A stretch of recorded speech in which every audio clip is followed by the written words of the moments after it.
جناب الشيخ، رمضان الكريم هو يرمض الذنوب إن كان من هذه التسمية أو الأصل في التسمية، وكما قلنا قبل قليل أن المصطفى صلى الله تعالى عليه وسلم قد صام رمضان 9 سنين، نزل الأمر إليه في السنة الثانية للهجرة، ثم انتقل المصطفى إلى الرفيق الأعلى في سنة 11 للهجرة. جميع الكتب السماوية قد نزلت في رمضان، التوراة والإنجيل والزبور ثم القرآن، ومنهم من قال أن التوراة نزل في يوم 4 من رمضان، والإنجيل نزل في يوم 8، ومنهم من قال يوم 13، صحيح. والزبور يوم 18، وكذلك قيل عن القرآن الكريم أنه نزل يوم 24 من رمضان، ومنهم من قال 27، وهذا القول الراجح عند العلماء. ما هذه العلاقة لهذه الكتب، وما هو دور المصطفى صلى الله تعالى عليه وسلم من خلال كلام جنابكم أنه وهو رحمة للعالمين، كيف يعمل ويفعل أولياء الله تعالى الذين لهم الصلة برسول الله وأنتم وارث محمدي، فكيف يكون دوركم أو دور المصطفى صلى الله تعالى عليه وسلم حينما كان رحمة للجن والإنس والجمادات والدواب وكل المخلوقات حتى الملائكة، فكيف يوجه جنابكم وهذا الكلام الذي وجهه قبل قليل فمك الشريف إلى كل العالم بإجماع بأن الأمر هو رباني، وأن المسلم هو يحتوي جميع الديانات؟ سؤالك الآخر طيب فيدل على الفهم، فقك الله. دعاكم. رمضان أنزل فيه القرآن، والكتب السماوية أنزلت في رمضان. نعم، هذه إشارة عظمى أنه الدين الخاتم الذي جمع الله فيه الأديان بدين واحد. ثم لو رجعت إلى سورة الرحمن، قال تعالى: الرحمن علم القرآن، خلق الإنسان علمه البيان. الله. نعم. عقلا هذا لا يصح، لا بد من ظلال المعاني الذي أراده الله. لا إله إلا الله. نعم. أما ظاهر الأمر أن يكون الرحمن خلق الإنسان ثم علمه البيان ثم علمه القرآن. نعم. فلا يعرف القرآن إلا بالبيان. سبحان الله. نعم. لأن فيه بلاغة، وفيه أسرار البلاغة، وفيه أسرار رموز البلاغة، ومنها ظلال المعاني والمتشابه. وهذا كلام يطول بتوفيق الله، لكن الله قدم القرآن على خلقة الإنسان وأخر البيان عن خلقة الإنسان. والمعنى لولا القرآن ما خلق الله الكون. الله. نعم. لذلك الإنسان تأخر عن الخلقة، أي لأجل هذا القرآن خلقناكم وكونا الكون. وأما البيان قد تأخر، أي لا بيان حقيقي إلا بالقرآن الكريم. الله. خاتم النبيين صلوات الله عليه الصلاة والسلام هو الوحيد المفسر المعجز للقرآن الكريم فقط. لماذا؟ لأن ما ينطق عن الهوى، إن هو إلا وحي يوحى. الله. فلما كان رمضان شهر الله، وكان رسول الله صلوات الله عليه الصلاة والسلام له صوم خاص لا يشبه لمن صام، الله. فكان هناك مناسبة بين القرآن وبين رمضان. لذلك قال القرآن ورمضان يشفعان. نعم. الصوم والقرآن يشفعان يوم القيامة. هذا الجمع والترابط فيه ظلال معاني. نعم. أي بمعنى أن هذا الدين سيكون دين جامع، دين جامع ودين خاتم. الله. وجعل في ذلك الحفظ لهذا التنزيل ولهذا الدين بأحكامه وسنة نبيه صلى الله عليه وسلم. ما شاء الله. فسنة النبي بقاء معجزة من الله، ما شاء الله. نعم.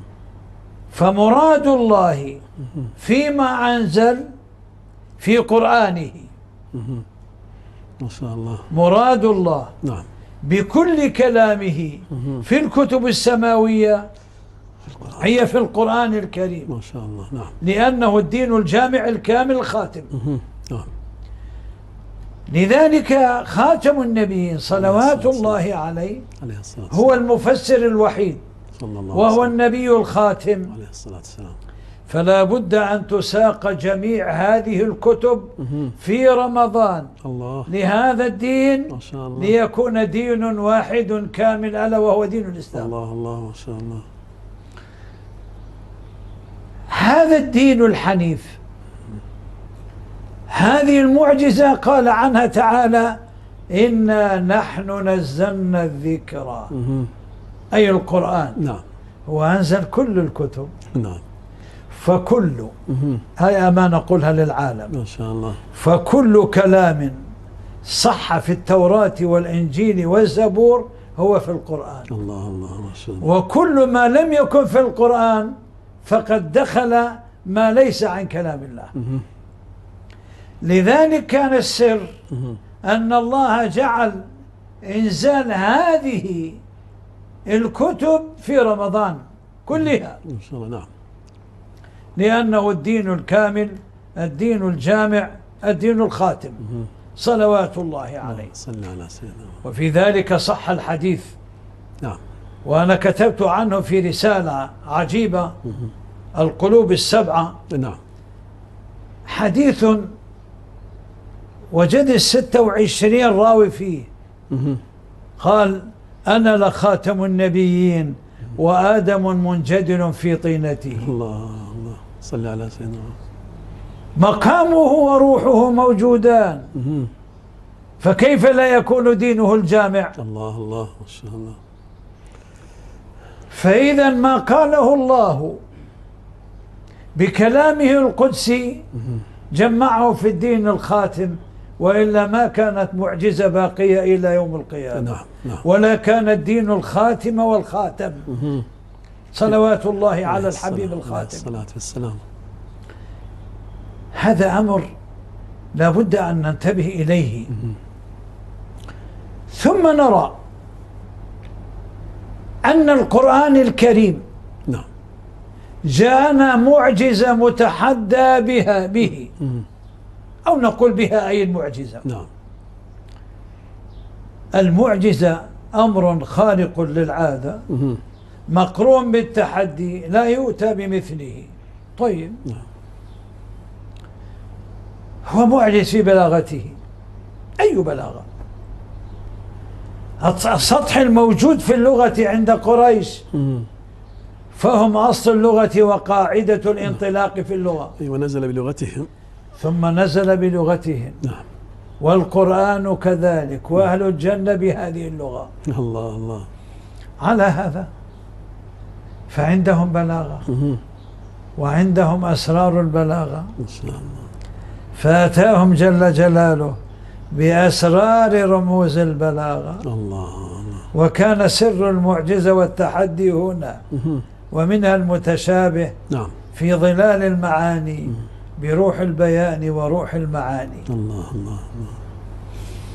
من هذا نرى ليس هناك حرف زائد في كلام الله، وعندي لا للتوكيد ولا للصلة، إنما معنى حقيقي مبين لهذا الإعجاز والعظمة. إن شاء الله. الكتب الأخرى نعم ليست عن الوحي، كتبت، كتبوها نعم واجتهدوا فيها، فصار فيها الخلط والزيادة، ولكن أصلها هي كلام الله. لا إله إلا الله. فكان الحرف معجز متحدى به. وأضرب مثال. نعم. قال تعالى حتى نعرف إعجاز هذا القرآن: نعم. وكفى به بذنوب عباده خبيرا. يا ربي لماذا به؟ كفاه خبيرا. نقول وكفى به سميعا بصيرا، فأنا سميع وأنت بصير الله، لكن سمعي أنا على قدر وبصري على قدر محدود. لكن إذا لأني عندي نقص بالفعل، نقص عبد، فحدد إلى البصر وحدد إلى السمع، لكن الله أتى بالباء فكان العليم الخبير، السميع البصير، فكان الباء في اللغة العربية لسلب الأفعال. الله الله. معنى هذا أي سلب عن الله أي نقص بالفعل. لا إله إلا الله. الله فأي شيء في الوجود يسمعه وأي شيء في الوجود يراه. لماذا؟ لأن الباء جاء لسلب الأفعال. الله الله الله. حرف رج الكون كله. سبحان الله سبحان الله. كيف لا يكون هو الجامع المانع لكل كلامه القدسي؟ الله. أراد أن يكون معجزة وأراد أن يكون دينا جامعا للأديان كلها وهو دين واحد، وأراد أن يكون هو النبي الشفيع الخاتم صلوات الله وسلامه عليه. وهذا على عجالة في سؤالك هذا.